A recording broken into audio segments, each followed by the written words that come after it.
So you are watching and listening to the Electronic Intifada. I am Jon Elmer. This is the Resistance Report for day 720 of Israel's genocide and day 10 of the Second Battle of Gaza City.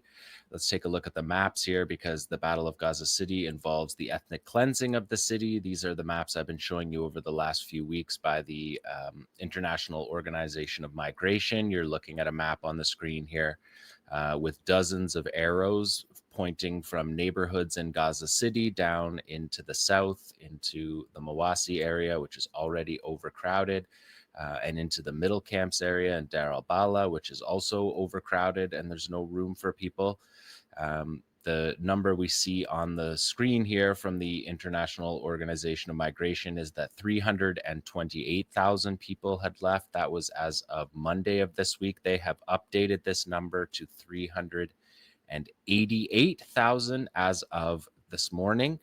And that number greatly differs from the number that the Israeli military said. On Wednesday, Army Radio reported that the Southern Command estimates 700,000 people have left Gaza City so far, which they said is a significant number and allows them freedom of movement and maneuvering in Gaza City. According to their estimates, 200,000 to 300,000 people will remain in Gaza City. That's the number that the IDF anticipates. The Operation Gideon's Chariots Part 2, the attack on Gaza City, began last Monday. Between Monday and Thursday, the first 3.5 days of this operation, the Israelis boasted about 1,200 airstrikes, just airstrikes, as I always say. That does not include all the other forms of munitions that are dropped on Gaza. Today, they announced 170 airstrikes in the past 24 hours. So a operational tempo to and massacres of people fleeing, massacres in the camps that Nora covered in the news report, which I highly recommend people check out for the humanitarian context.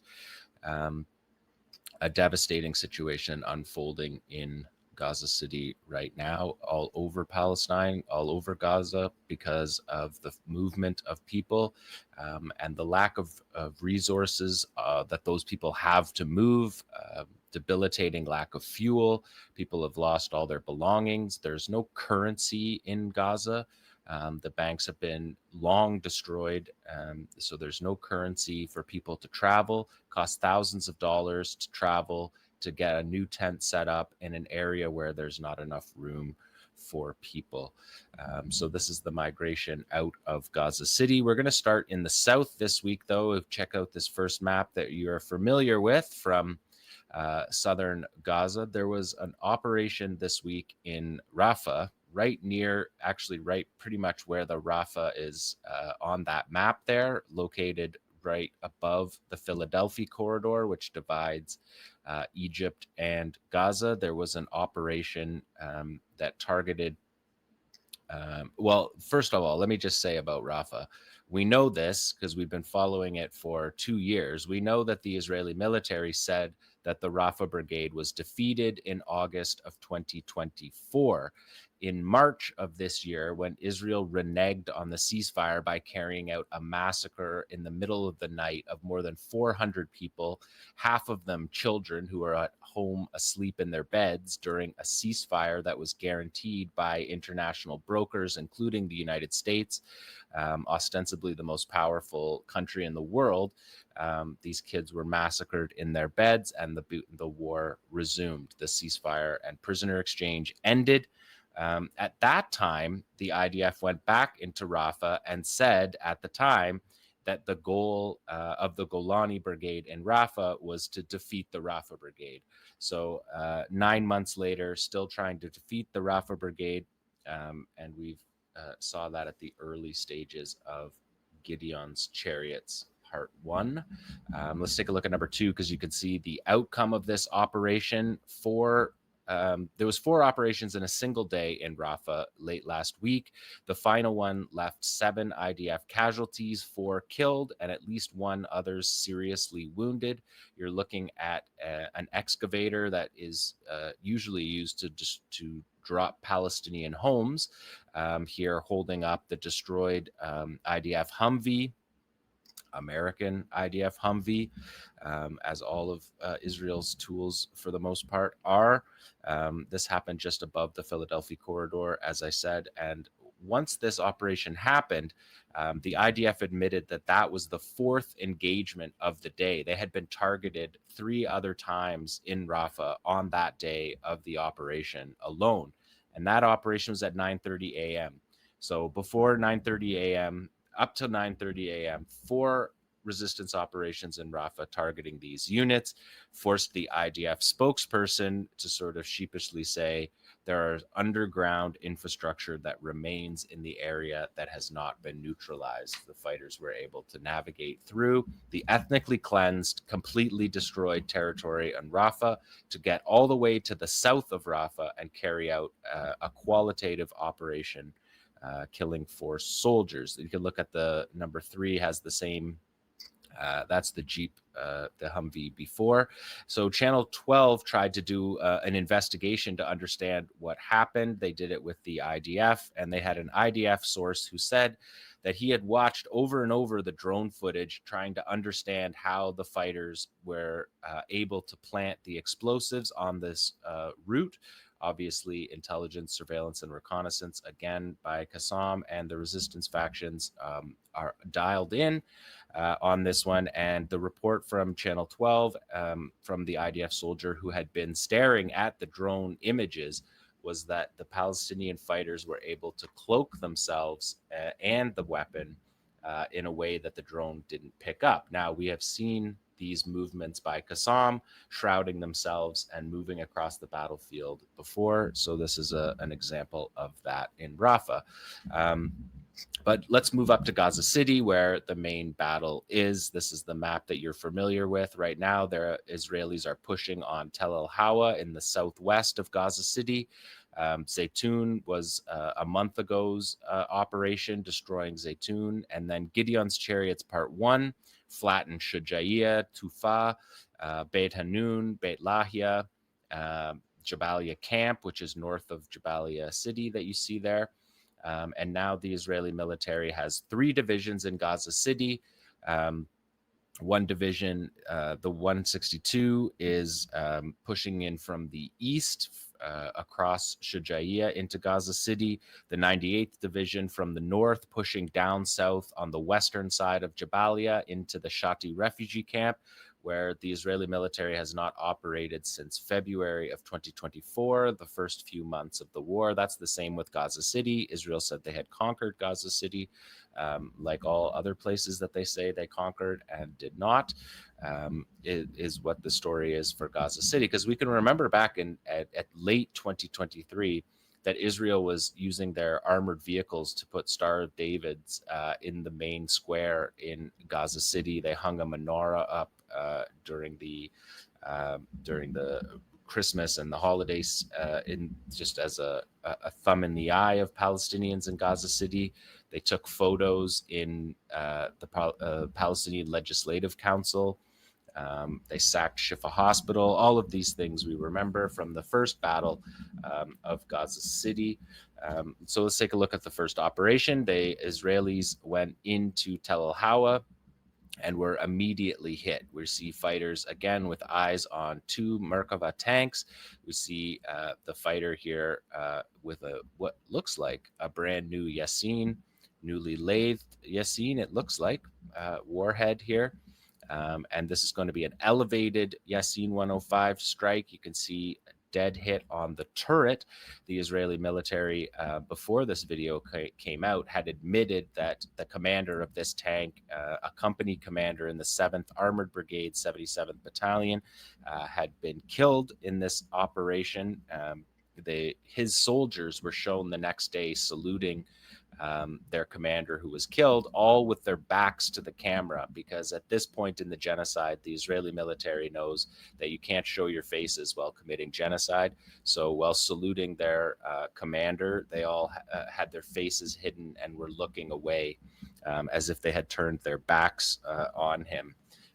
Not sure that was their intention, but that's what happens when you are committing a genocide and the world is trying to bring justice for that. There was also a major operation in Sheikh Radwan 2 days ago, where fighters were identified at a few meters away from an Israeli position in a close range, close quarters battle, face-to-face firefight, during which time IDF platoon commander who was leading the forces was seriously wounded in that operation. A sniper operation today killed an Israeli soldier. So the territorial battalions that we've been talking about all throughout the war are immediately present. They were immediately present in Zaytun when that operation started. They're immediately present in Sheikh Radwan when that operation started. The same, the Shati camp, Jabalia. You're going to see operations from Jabalia later on in the show. So 𝐓𝐡𝐞, as Israel pushed into the center of Gaza City this week, put up a warning to the Israelis, number 4C here. It's the POW warning them about their POWs, saying that as you were previously warned, saying to the Israelis, the more you expand the scope of your criminal operations in the city of Gaza, the greater the danger is to your prisoners. They also released a poster this week that showed the 48 captives that are still in Gaza, the 20 living ones, all soldiers, and showed their faces on the posters. And underneath each one, it said Ron Arad 1, Ron Arad 2, and so on. And Ron Arad was a Israeli fighter pilot, a weapons officer on a fighter jet, who in 1986 was on a mission in dropping bombs on Lebanon. One of those bombs failed to detonate as it dropped, and it blew the plane up.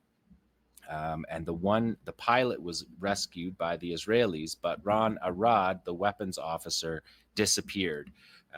And his body was never found, and the place where his body is buried was never found. And this was a major story in Israel, dating back to 1986, that everyone in Israel knows. So when you write a poster that says Ron Arad number 1, Ron Arad number 2, and so on, you're saying that the fate of these captives will follow the same fate as Ron Arad. But as we know, Netanyahu does not care about the POWs, but it's interesting to see these psychological operations that 𝐓𝐡𝐞 has waged at the beginning of this war. You can see there the neighborhood of Tel El-Hawa there and Ramal in central Gaza City. The core, the real downtown core of Gaza City is what we are talking about. So number 5 shows the ethnic cleansing of Gaza City. A lot of people probably saw footage of how packed the waterfront area was.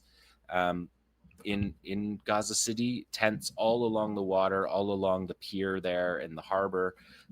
They're packed with people. And one of the primary tools that Israel used, besides their aerial massacres, besides their helicopter gunship massacres, naval and artillery shelling, suicide drones, burning people alive in their tents with grenades dropped from quadcopters.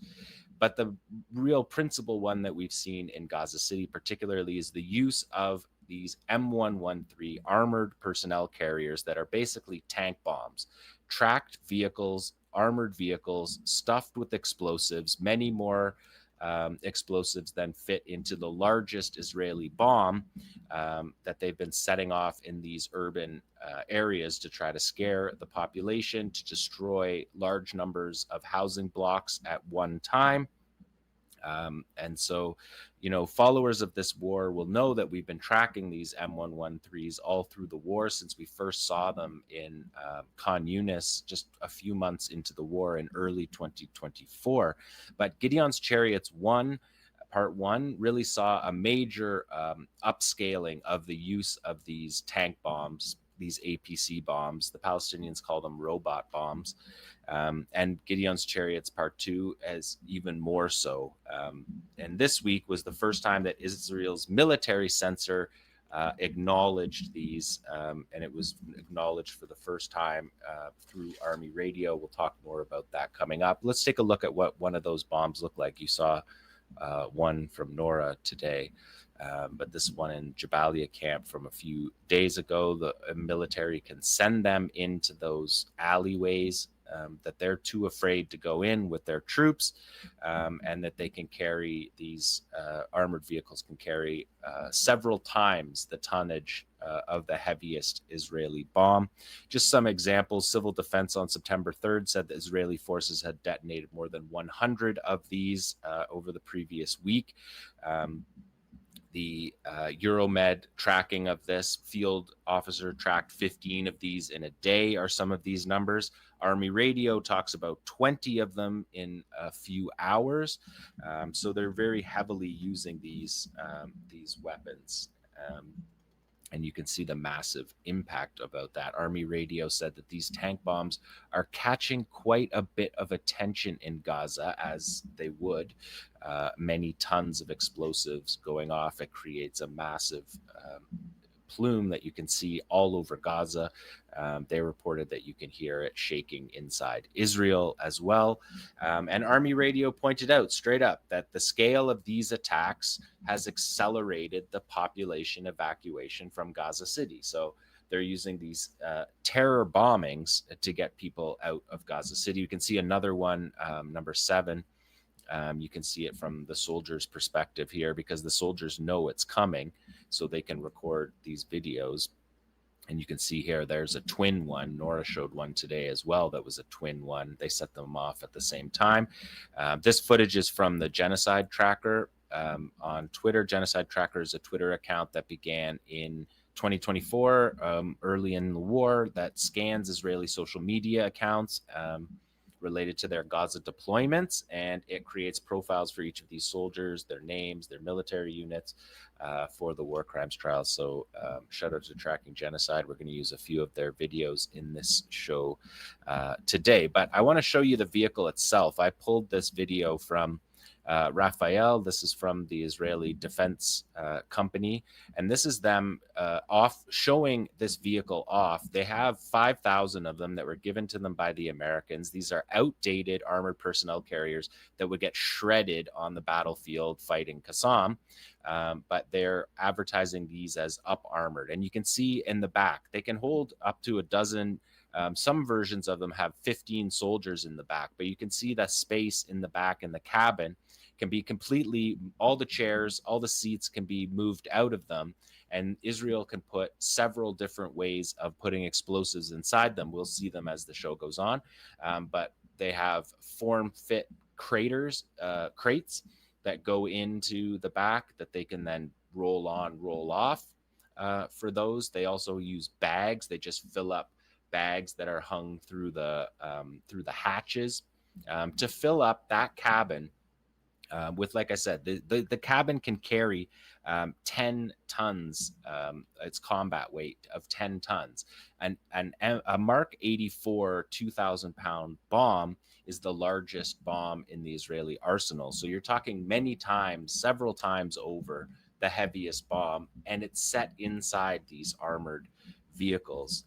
So they pack a significant punch. So Army Radio this week said that they are, quote, breaking the silence on the M113s on Sunday. The system, they said that the entire city of Gaza is talking about, no doubt the city of Gaza is talking about it, because previously these were mostly used in already ethnically cleansed areas. They're used because they're scared to fight the resistance in the alleys, so they send these vehicles in to blow up entire buildings. The Israeli justification is that it trips booby-trapped buildings, but of course this is far more than tripping booby traps. The Israeli Army Radio said, in recent days, the system has been operated in the Gaza Strip on a completely industrial scale, dozens of times a day, mainly at night. It has so far destroyed thousands of buildings in the Gaza Strip in general and in Gaza City in particular, and is estimated to have neutralized thousands of explosives. This system, a senior officer said, this system has become the most dramatic combat means we use in Gaza. The directive of the Southern Command, that's the IDF regional command for Gaza, said this system must be operational 100% of the time for any mission. The IDF has considered submitting the system, these M113 robot bombs as a candidate for the Israel Security Award. So they're super proud of this, as they would be. A senior IDF officer told Army Radio, "Imagine what 100 such robotic APCs can do, entering the train before our forces, opening the way for it. This is the future battlefield, and we will be the first in the world to do it." So these guys are super proud of their terror bombings, of their tanks that their big brother, the United States, gave them as hand-me-downs for free. According to the military balance, Israelis have 5,000 of these. And last year, they tried to sell these vehicles on to other countries. And that's what you're seeing in this Raphael video that I found, because this is the Israelis saying, we can take these old, outdated armored personnel carriers and we can up-armor them.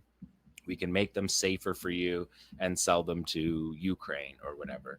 But obviously, in the year since then, they've decided that it's much better off to just use these as terror bombings and use them as a massive tracked vehicle bomb. So let's take a look. I went through the Resistance Report archives and I found the times we've seen them. This is a good look from Nusrat in 2024. You can see the system, the unmanned system on the top, and you can see on the front there that has an automatic 50 cal machine gun. So there's multiple of these systems that they use. They also use them to hump explosives. So they, back in the era when Israel was using anti-tank mines to blow up houses, these would shuttle the anti-tank mines in. And again, the Army Radio story brags about these. They think this is the future of warfare too. Lethal robot APCs equipped with a firing system. Such a system can roam freely through the alleys of the Gaza Strip, identifying terrorists and firing at them. This kind of mobile see and shoot position at the start of the war, the first days of the maneuver, the IDF deployed a few such lethal robot APCs. So this is obviously what we're seeing right now from the resistance. The resistance caught this before anyone else had seen this, because they were in areas that had been ethnically cleansed. And of course, there is a history of unmanned vehicles. Israel uses unmanned D9 armored bulldozers to destroy houses as well. And these vehicles that you're looking at right there, the M113, has a history itself in Gaza. Two of them were blown up in 2004 and killed everyone on board of both of them. And the Israelis blamed Adnan al-Ghul for the bombs that blew those up, and he was assassinated shortly after that. And the beginning of the 2014 war in 𝐄𝐥𝐿𝐜, the Israelis sent one of these into 𝐄𝐥𝐿𝐜, and it was destroyed as soon as it touched the ground. All soldiers inside killed, and one taken captive. And of course, we also saw them. I showed you a bunch of videos from Lebanon throughout the war where we saw them being used by the Israelis behind the lines, like in northern Israel. But because the long-range anti-tank guided missile systems that Hezbollah had, they were sailing their missile system. The Almas was chasing down these behind the front lines, which is what they're used for. We also saw them captured on October 7th, because Israel uses them to shuttle, like a battlefield bus or a battlefield shuttle is what they're used for. We can look at the next one. This was in Khan Yunis. This was actually the first time we ever saw them. This is in early February 2024, and fighters saw them here. There you can see the one from the back. And the massive explosions on those definitely suggest they are holding explosives, possibly not the same explosives that they're using right now, but maybe this is an anti-tank mine era. There's a second one we're going to see get hit by the resistance. And this raised eyebrows at the time when we saw this, because we weren't sure what these outdated vehicles were doing on the battlefield. Again, you can see that one pretty clearly loaded with explosives from that blast. These are aluminum alloy vehicles. They don't have the strength of regular armored personnel carriers. Let's look at the one from Jenin, number 11. Or sorry, this is from Rafah, Al Janaina neighborhood in Rafah, and this is, they caught one. 𝐓𝐡𝐞 caught one. They probably just guessing here, but they probably intercepted the signal that it drives on, just like they intercept the signal that the drones fly on in order to drop them. And there you can see, so they're loaded. They have these explosives loaded into bags that are dumped. You can see it at the back there. Massive bag fills the whole cabin. And this fighter is telling, you can see there, yeah, perfect. You can see it there. This fighter saying, they fight us with remotely operated vehicles full of explosives. This is a paraphrase.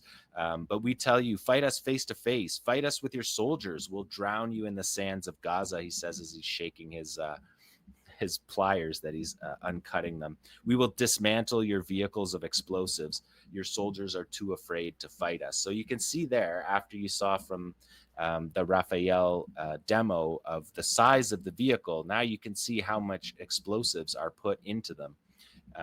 Not sure that anyone would recommend doing what this fighter is doing, but he did it, and he disabled it, and presumably they're able to then use those explosives. So that was in Rafah in August, and I think, did we see one more? 13. Yeah, one more in Rafah here. You can see this is from above. You can see that this is probably one humping supplies to soldiers, because watch, when the impact is significantly less than when they're loaded with ammunition, with explosives of whatever kind. But the resistance has been all over these. Israel military censor broke down this week and said, oh, we have this new innovation, but the resistance has been showing this. Here's a hand delivered one we're watching. Again, don't think that these aren't recommended methods considering the amount of explosives in there, but he's got an extra long fuse, and you can see that he clearly gets back home safe to his base before before his guerrilla action device detonates that vehicle. So the resistance has been all over this. This is again in Rafah in the summer. I think I've lost what number I'm on tomorrow. 13, yeah. Number 13, this is in Jabalia. You can see this. This is during the general's plan to ethnically cleanse the north. You can see the resistance has spotted it and hit it with a Yasin. And you can see that explosion looks very similar to the ones we watched and the ones Nora showed. So the resistance intercepting that one. So this was during the general's plan, and 2 days before Dr. Hussam Abu Safia was captured from Kamal Adwan Hospital, he wrote that on Tuesday, December 24th, yesterday, for the first time, robots advanced near the hospital, he said, posing a significant danger due to their proximity. They were very close, and they detonated explosives. As a result, the partitions and the doors of the hospital were destroyed. The destruction was horrific. The hospital departments, 20 people were injured, including 5 medical personnel. Dr. Abu Safia is a pediatrician who was 2 days later disappeared by the Israelis, and he is still in Israeli custody as we speak. A little bit later, actually in October of this year, Dr. Abu Safia was 2024. And then later in the month, we saw Sarah al-Quds fighters in Beit Hanun talking about, as they're setting a barrel bomb, talking about the fighters.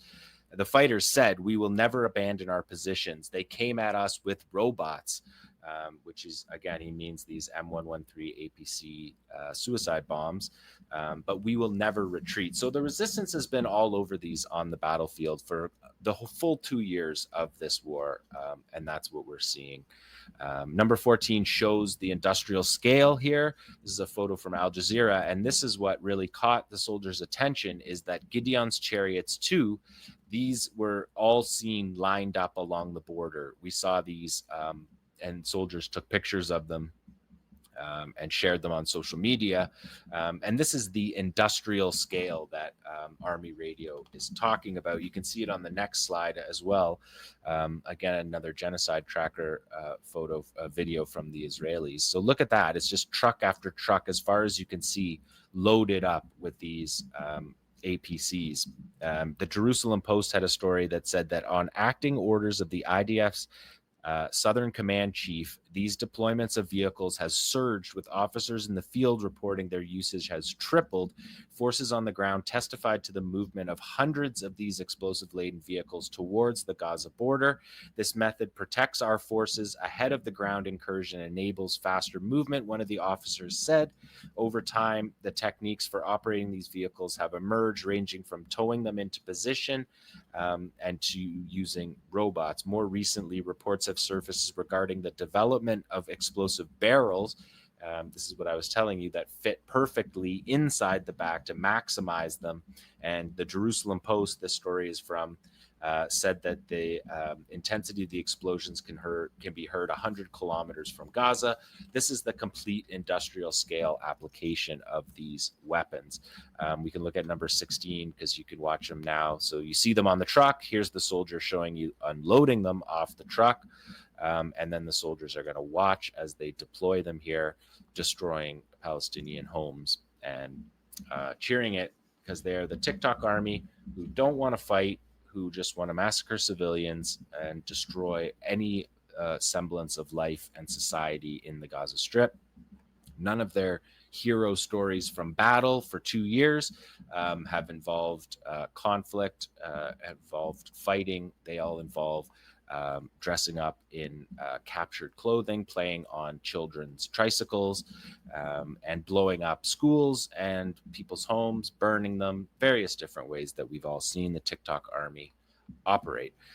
Let's look at number 17, because there was also an operation in Jabalia. You can see the fighters here wrapping up the Shawad, the Qassam built explosively formed penetrator, a large one here. And as the fighters are preparing it, they're reciting a poem from Tamim al-Barghouti, who is a prominent Palestinian poet from a prominent Palestinian literary family. It's just another example of what we've seen all throughout the war, of these fighters expressing themselves in nuanced and culturally significant ways that transcend the operation itself. And a good catch by Tamara, the poem is called Nasheed Morid by Tamim al-Barghouti. It translates as a disciple's anthem, is the poem that these fighters are reciting. And we've seen them doing this all the time. We've seen it on the walls. We've seen them write it on their weapons. We've seen them talking it out as they go. These fighters are deeply ingrained in the national project. And here the EFP is going to target those 2 Merkava tanks that you see, the red triangles drop on them. And it looks like it gets both of them. If you look to the left is where the explosion is going to happen. It looks like it blows pieces off the second one while targeting the first one. So a devastating hit in Jabalia. This operation was from earlier in September. A successful operation was executed in Jabalia. Now, just one quick note before we go on Yemen. As Nora said, the Yemeni resistance was able to target Eilat multiple times this week. 3 times drones got through this week.